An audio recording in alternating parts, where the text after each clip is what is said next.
Banjara beats में आपका स्वागत है। मैं हूं ज्योति प्रकाश खरे। आज हम आपको मिला रहे हैं एक ऐसी शख्सियत से जो बुंदेलखंड में पहचान के बिल्कुल भी मोहताज नहीं है। Doctor VK Namdev ji. नमस्कार नामदेव जी। नामदेव जी, आप बताएं, आप कहाँ के रहने वाले हैं? मैं रहने वाला तो ललितपुर का हूँ। मेरे बाबा जो थे, दादाजी, वो ललितपुर में स्टेशन मास्टर थे जी।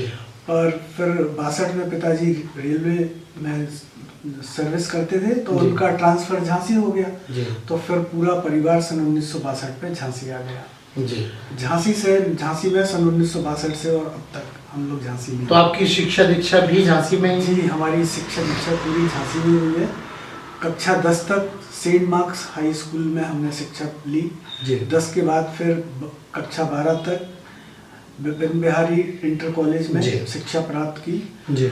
उसके बाद फिर सिलेक्शन हुआ मेडिकल कॉलेज में, तो गजरा राज्य चिकित्सा महाविद्यालय से हमने ग्वालियर से हमने MBBS किया जी। उसके बाद फिर 1-1.5 साल का गैप आया, हमने सरकारी नौकरी भी की उज्जैन में महाकालेश्वर की नदी में 82, 83 और 31 अक्टूबर 84 तक। 31 अक्टूबर 84 को किन्हीं कारणों से हमने वो नौकरी अपनी छोड़ दी और फिर हम झांसी आ गए। चूँकि खाली थे बिल्कुल, तो तलाश रहे थे कि कहाँ कोई अवसर मिले। तो झांसी में फिर हमको सबसे पहले मौका मिला रेलवे अस्पताल में। रेलवे अस्पताल में डॉक्टर SK श्रीवास्तव, जो काफ़ी अच्छे सर्जन हैं, उनके अंडर में हमको काम करने का मौका मिला। तो डॉक्टर श्रीवास्तव जी के अंडर में हमने सर्जरी में 6 महीने हाउस जॉब किया। काफ़ी कुछ उनसे ज्ञान और प्रैक्टिकल ट्रेनिंग भी मिली हमको। उसके बाद फिर वहाँ से छोड़ के हमने फिर चर्म रोग विभाग में झांसी मेडिकल कॉलेज में चर्म रोग विभाग में डॉक्टर DC गोविल के अंडर में काम। डॉक्टर DC गोविल जी ने भी बहुत हमको सिखाया चर्म रोगों के बारे में, उनकी कैसे इलाज होता है उस सब के बारे में। उसके बाद फिर जो है हमने एप्लीकेशन डाली एक कि हमको पोस्ट ग्रेजुएशन में कुछ मिल जाए, तो हमारा इंटरेस्ट भी था और हम चाहते भी थे कि अगर पैथोलॉजी में कुछ हो जाए तो ठीक है, और ईश्वर की कृपा रही कि हमको पैथोलॉजी में मिल गया। तो वहाँ से हमने फिर एक पोस्ट ग्रेजुएट डिप्लोमा होता है, डिप्लोमा इन क्लिनिकल पैथोलॉजी, वो किया 1987 में। उसके बाद फिर 6 महीने मेडिकल कॉलेज में ही पैथोलॉजी विभाग में डेमोन्स्ट्रेटर के पद पर काम किया। उसके बाद फिर जर्मनी अस्पताल ज्वाइन कर लिया। जर्मनी अस्पताल में 87 से लेके 2010 तक रहा मैं। किन्हीं कारणों से थोड़े समय के लिए छोड़ दिया, बीच में ब्रेक रहा। फिर दोबारा से हमने 2016 में ज्वाइन किया। 2016 से लेके 2020 तक जर्मनी अस्पताल, जो कि सेंट जूड्स के नाम से जाना जाता है, उसमें कार्य किया। वहाँ पर मेरे पास ब्लड बैंक था, ब्लड बैंक के हम मेडिकल ऑफिसर इंचार्ज थे, और पैथोलॉजी विभाग मेरे पास था। ये दोनों में हम कार्यरत रहे। डॉक्टर साहब, आपका एक सीपरी बाजार में पैथोलॉजी का क्लिनिक भी था? जी। 1990 में जब जर्मनी अस्पताल में 2 तरह के हम लोग को अवसर मिलते हैं, या तो हम पूरे टाइम वहाँ काम करें जिसमें इमरजेंसी ड्यूटी भी देना होती है, और दूसरा पार्ट टाइम होता है। तो 1990 में हमने जो फुल टाइम था वो छोड़ के और पार्ट टाइम ले लिया पैथोलॉजी में, और उसी साल फिर हमने अपनी लैब जो है आर्यमा के नाम से, आर्यमा पैथोलॉजी क्लिनिक के नाम से सीपरी बाजार में अजंता टेंट हाउस के ठीक सामने अपनी लैब खोली। पहले अजंता टेंट हाउस के जो तिवारी जी है, उन्हीं के उसमें दुकान में डाली, उसके बाद सबने ले ली, तो वो फिर चली। फिर किन्हीं तरह किसी परिस्थितियों से तालमेल ना बैठाने के कारण सन 31 मार्च 2015 को हमने ये लैब बंद कर दी। काफ़ी पहले से सोच रहे थे कि कब करना है, और फिर त्याग दी। उसके बाद से फिर डॉक्टर साहब, अब मैं आता हूँ आपके संगीत वाले पक्ष पे, जो सबसे ज़्यादा आदरणीय और उल्लेखनीय है। आपका माउथ ऑर्गन से रुझान कब से है? क्योंकि अब आप सीनियर सिटीजन हैं और आज भी आप उन दोनों को अपने जहन में बसाए रखते हैं, तो हमें आप बताएं कब से आपकी ये यात्रा शुरू हुई? ये म्यूजिकल यात्रा लगभग 13 या 14 साल की उम्र का रहा हूँ मैं। तब सबसे पहले जहाँ रेलवे क्वार्टर्स में हम रहते थे, तो उसके पीछे एक मर्चेंट परिवार रहता था, वो मतलब पारसी थे। तो उनके यहाँ कोई गर्मी की छुट्टी में आया, कोई उनके रिश्तेदार आए कोई, तो वो माउथ ऑर्गन बजा रहे थे। तो जब उसको हमने सुना तो वो हमको बड़ा कर्णप्रिय लगा। तो कर्णप्रिय जब लगा तो हमने कहा कि इसको कैसे ना कैसे बजाया जाए। उनसे हमने पूछा भी, कुछ उन्होंने बताया, और फिर वो अपनी गर्मी की छुट्टी व्यतीत करके चले गए। पर हमारे पास वो एक चीज छोड़ गए, एक अंकुरण हमने डाल दिया कि हाँ अब जो उसको करना है। फिर दिमाग में तो चल ही रहा था कि इसको बजाना है। फिर मैं भोपाल गया अपने चाचा जी के पास, तो वहाँ मेरे को भोपाल में ये हीरो जो माउथ ऑर्गन है, ये हीरो माउथ ऑर्गन एक फुटपाथ पर मेरे को मिला। तो मैंने उसको ले लिया कि ये माउथ ऑर्गन है और उसको बजाया। मतलब ये माना जाए कि इससे आपने इससे पहली धुन इसी से मैंने निकाली थी, और ये लगभग 59 साल पुराना है। जी 59 साल पुराना। तो अगर मैं आग्रह करूं कि उस धुन को एक टुकड़ा आप हमारे दर्शकों के साथ शेयर करें। बिल्कुल मैं वो पीस बजाना चाहूँगा जो सबसे पहले मैंने मेडिकल कॉलेज में प्रोग्राम में दिया था।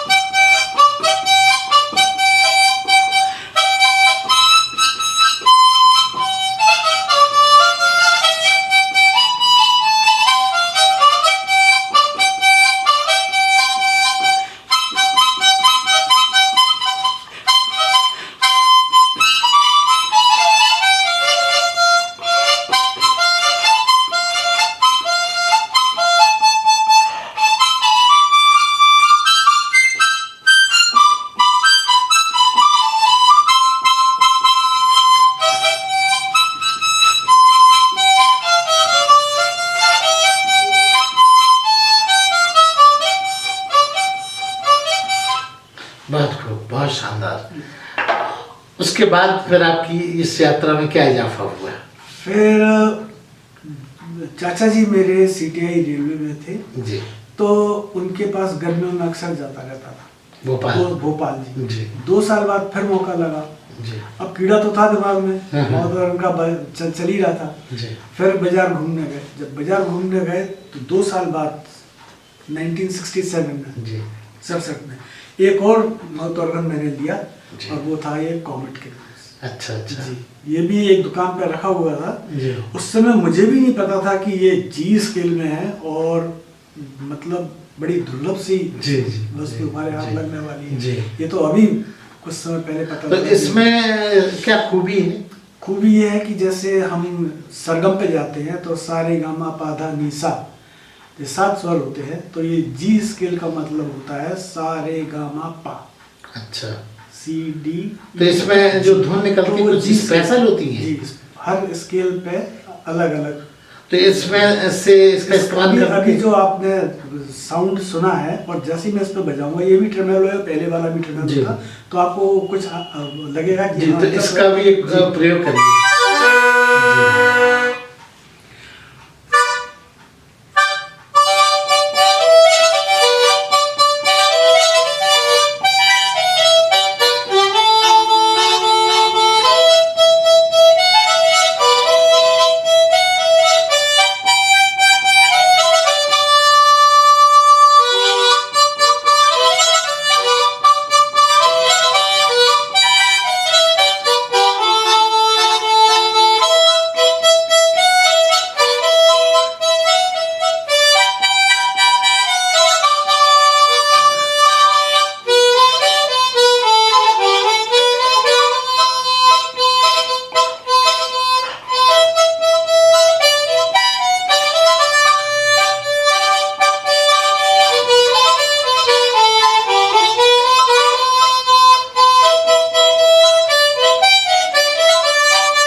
वाकई फर्क है साउंड में, बहुत फर्क है। इसके बाद डॉक्टर साहब फिर आपकी आगे की पायदान इसी फील्ड में क्या रही? फिर क्या रहा कि मेडिकल कॉलेज में जब तक रहा तब तक तो तभी कल्चरल प्रोग्राम होते थे, आपको स्मरण किया जाता था। 5 साल तक जी जी जी ये प्रोग्राम देते रहे वहाँ पर।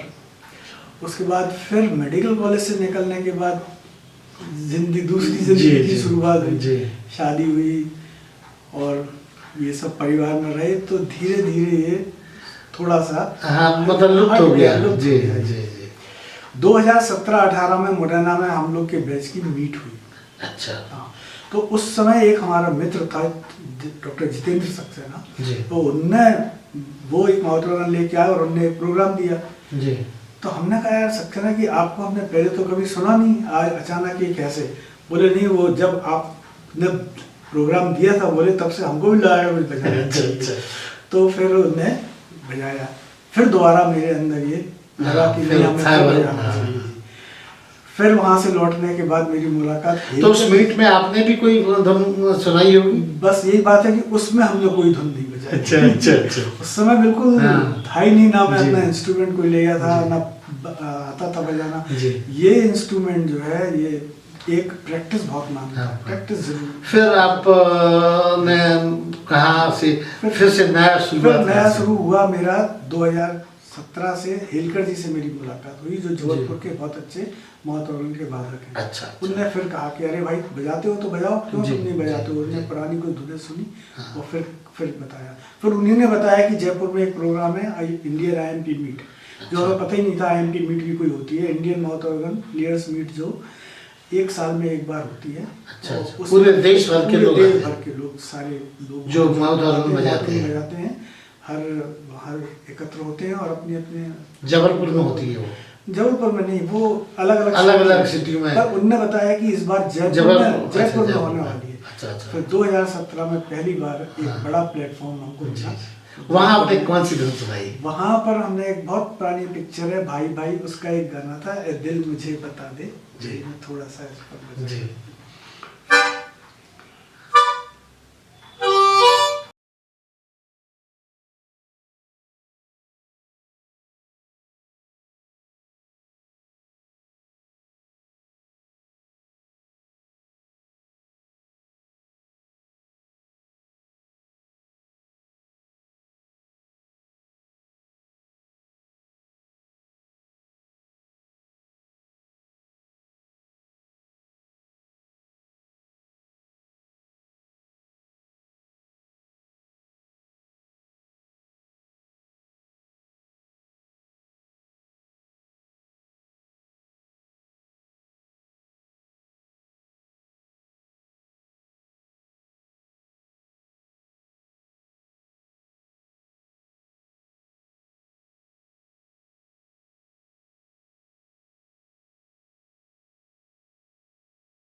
बहुत लाजवाब।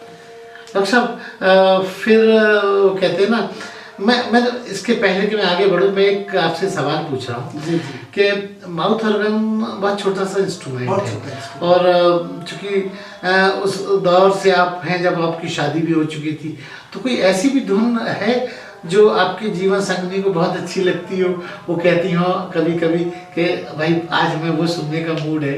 अगर ऐसी कोई धुन हो तो आप वो सुनाइए हमारे दर्शकों को।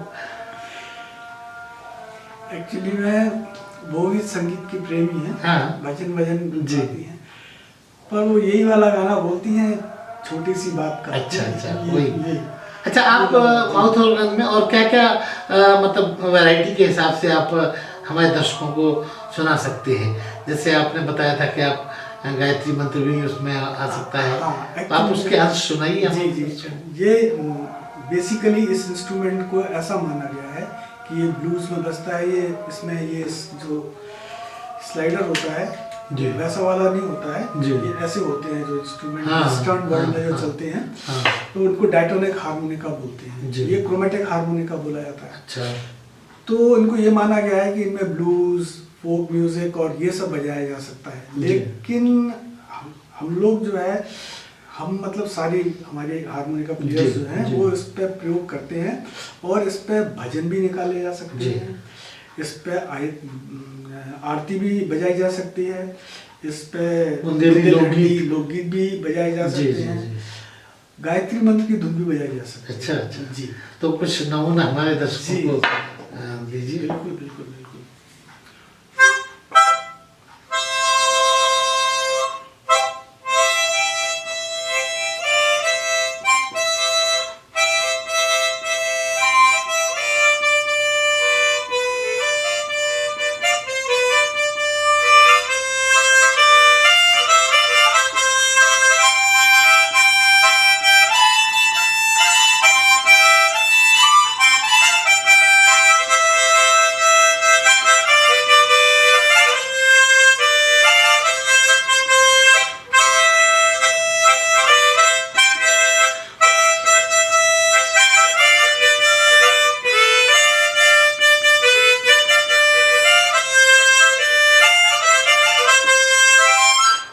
गायत्री मंत्र गायत्री आपने- मंत्र जी। का जो धुन जी, जी। लोग सबसे हाँ, लोकप्रिय बिल्कुल समझ आ चीज़ गया। है, जी। जी। और अब थोड़ा सा ये एक आरती जो है हाँ, ओम जय जय हाँ, कृष्ण। सुनाइए हमारे।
बहुत खूब, लाजवाब। अच्छा, अब मैं चाहूंगा कि बुंदेलखंडी हैं हम लोग, जी, तो जी। क्या बुंदेलखंडी धुन भी इसमें हाँ, बुंदेलखंडी बजाई जा सकती धुन है? भी इसमें बजाई जा सकती है। जी। आपको तो डेफिनेटली ये मालूम होगा जब हमारे यहाँ शादियाँ होती हैं, जी, जी। बारात जब आती है जी। तो उसमें एक रामचंद्र जी का हाँ, जो है गाना हाँ, बहुत हाँ, प्रचलित है। वो गाली जिसे कहते हैं। गाली जी। भी कहेंगे या वो हाँ। कहेंगे आज वो दिन- है ना, नहीं वो दूल्हा बने सिया हाँ, राम हाँ, जी। सिया राम जी। यस, वो सुनाइए हमारे दर्शकों को उसका टुकड़ा।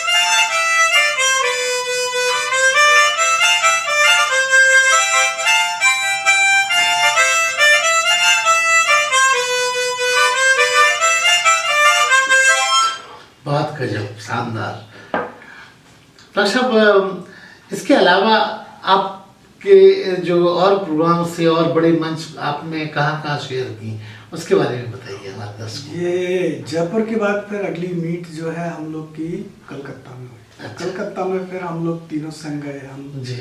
और हमारे मित्र डॉक्टर प्रमोद दीक्षित जी और जी। डॉक्टर मिस्टर एस के शर्मा जी सब जी, लोग। जी। तो वहाँ पे फिर हम लोग ने प्रोग्राम दिया। कलकत्ता के बाद पुनः ये मीट फिर हरिद्वार में हुई। हरिद्वार जी। में IHF के नाम से हुई, वहाँ पर भी हम लोग गए। उसके बाद जहाँ भी गए हम लोग हाँ, सब एक सभी टीम बना के टीम गए। बना के गए। अच्छा। जो अभी लेटली सबसे आखिरी में जो गए हैं वो बेंगलोर में गए जी। हैं। 30 सितंबर, 1 अक्टूबर और 2 अक्टूबर जी। 2023 में प्रोग्राम था। जी। वो आखिरी मीट थी। तो जी। इसके अलावा भी इंडियन इंस्टीट्यूट में कुछ प्रोग्राम दिए हैं। जी। इस तरह के मंच झांसी स्थानीय मंचों पे भी आपका आना जाना रहा है जी। तो अगर हम पुरस्कारों की बात करें तो आपको किस तरह के पुरस्कारों से आपको या आपकी टीम को नवाजा गया? वो पुरस्कार तो ये होता है कि वहाँ एक सर्टिफिकेट मिलता जी हाँ वही तो सर्टिफिकेट देते हैं कि ये इस हाँ मोमेंटो देते हैं जी जी ये सब मोमेंटो इधर जी रखे हुए हैं तो ये मोमेंटो देते हैं। और अभी बेंगलोर में उन्होंने सर्टिफिकेट भी दिया पार्टिसिपेशन का कि इन्होंने पार्टिसिपेट किया। इस तरह से ये लोग प्रोत्साहित करते हैं और बताते हैं। डॉक्टर साहब अब चूंकि 2024 चल रहा है, कुछ आपकी टीम मिलके कोई नया और अलग हटके प्रयोग करने वाली है? बिल्कुल बिल्कुल बिल्कुल सोच के रखा है कि अब जो है बॉलीवुड काफ़ी हो चुका है, हमेशा बॉलीवुड ही चलता रहता है। दो चीज़ों को हम लोग अब टारगेट कर रहे हैं जी। एक तो जो युवा पीढ़ी है, छोटे बच्चे हैं, उनको किसी तरह लाया जाए, उनको प्रशिक्षित किया जाए, प्रोत्साहित किया जाए कि ये बजाया जा सकता है। इसके अनेकों फायदे भी हैं फेफड़े के ऊपर जो असर डालते हैं। हाँ, मेडिकल साइंस से क्या फायदा है? मेडिकल साइंस से इसका बहुत बड़ा फायदा है। इसको हमें बजाने के लिए कंट्रोल्ड ब्रीदिंग की जरूरत होती है। ऐसा नहीं है कि केवल नियमित सांस फूंक दिया और छोड़ दिया, ऐसा नहीं है। आपको फूंकना है तो फूंक के रोकना भी और फिर फूंकना है, ये बहुत मायने रखता है। और पूरा फूंकना है तो एक तरह से एक एक्सरसाइज हो जाती है, बहुत अच्छी एक्सरसाइज। से अच्छी एक्सरसाइज लंग्स की मैं नहीं समझता कि कोई जी। तो छोटे बच्चों को लाना है। और दूसरा ये है कि जो हमारा बुंदेलखंडी जो म्यूजिक है उसको आगे बढ़ाना की सोचा है जी। हम लोग बैठते हैं, चर्चा करते हैं। अच्छा, लालच आ गई है कुछ और आपकी जो फेवरेट धुन जो आपको बहुत पसंद खुद वो आप हमारे दर्शकों को सुनाइए। हाँ, तो ऐसा है कि इस माउथ ऑर्गन पर हम लोग नेशनल एंथम भी निकाल सकते हैं। अच्छा जी। और हमारे हारमोनिका में एक बहुत पुराना गाना है, सन 1956 का, देवानंद की फिल्म थी, उसका गाना है ए दिल मुझे बता दे तू किस पर है अपना दिल तो आवाज़ जाने किस पर आया, 16वां साल पिक्चर। तो वो इस हम लोग का हारमोनिका एंथम कहा जाता है। तो मैं चाहूंगा कि उसका थोड़ा सा तो उसका अंश सुनाया जाए। जी जी बिल्कुल बिल्कुल।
लाजवाब, मंत्रमुग्ध कर दिया। डॉक्टर साहब, अगर हारमोनियम आपके हाथ में हो, दोनों का आपका साथ हो और शोले की बात ना हो तो अपूर्ण सा लगता है। तो हम चाहेंगे कि एक छोटा सा टुकड़ा अगर आपको सही लगे तो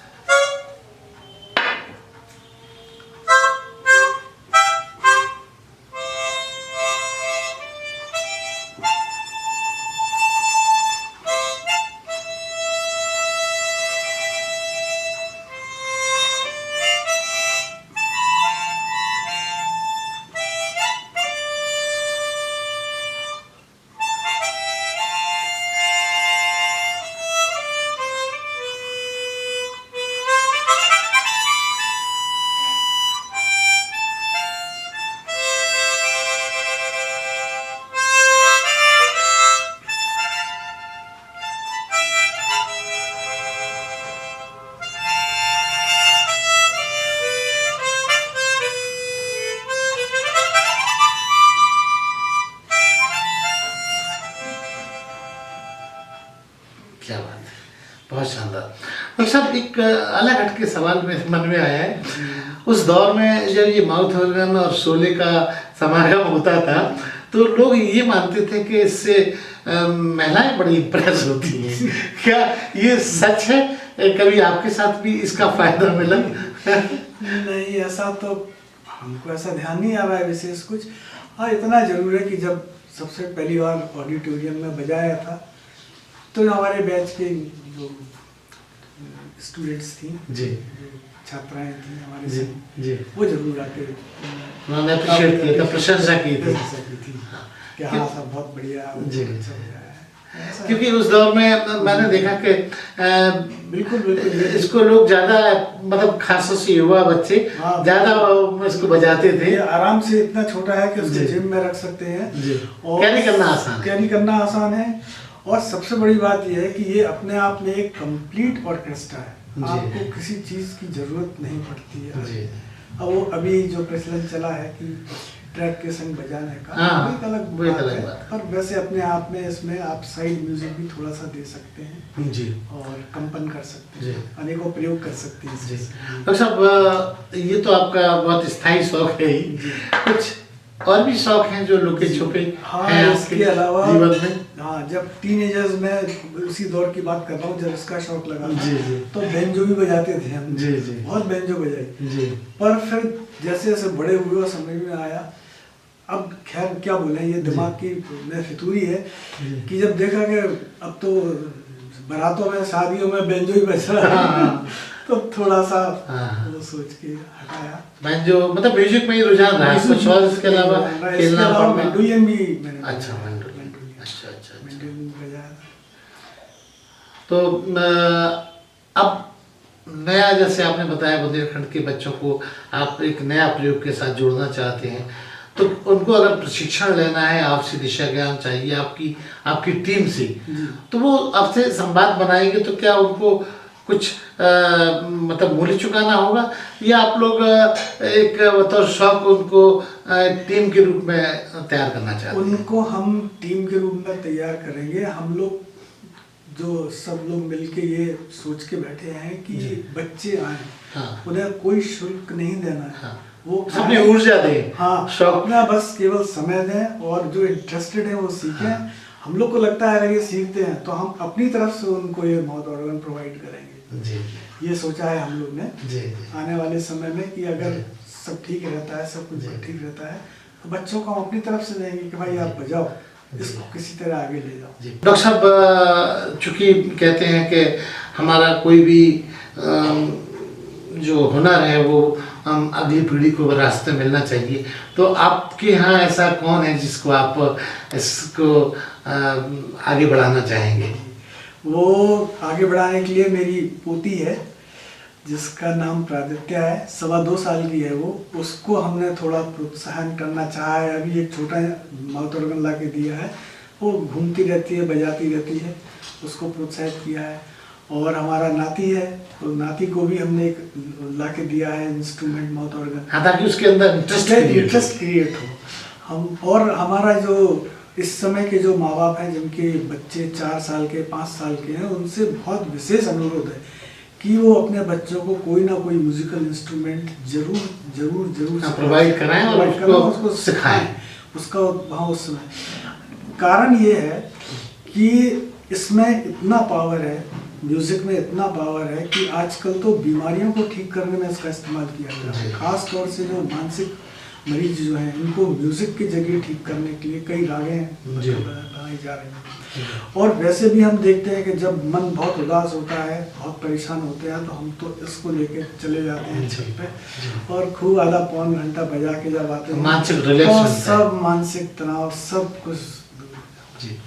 तो ये थे डॉक्टर के नामदेव जी, जो अपनी म्यूजिक वाली यात्रा को बंजारा बीट के साथ शेयर कर रहे थे। बंजारा बीट से बात करने के लिए नामदेव जी बहुत बहुत धन्यवाद। आपका बहुत बहुत आभार, आपने इंटरव्यू के लिए मेरे को चुना। अरे हाँ, इस चैनल को लाइक और सब्सक्राइब करना ना भूलें। देखते रहिए बंजारा बीट्स।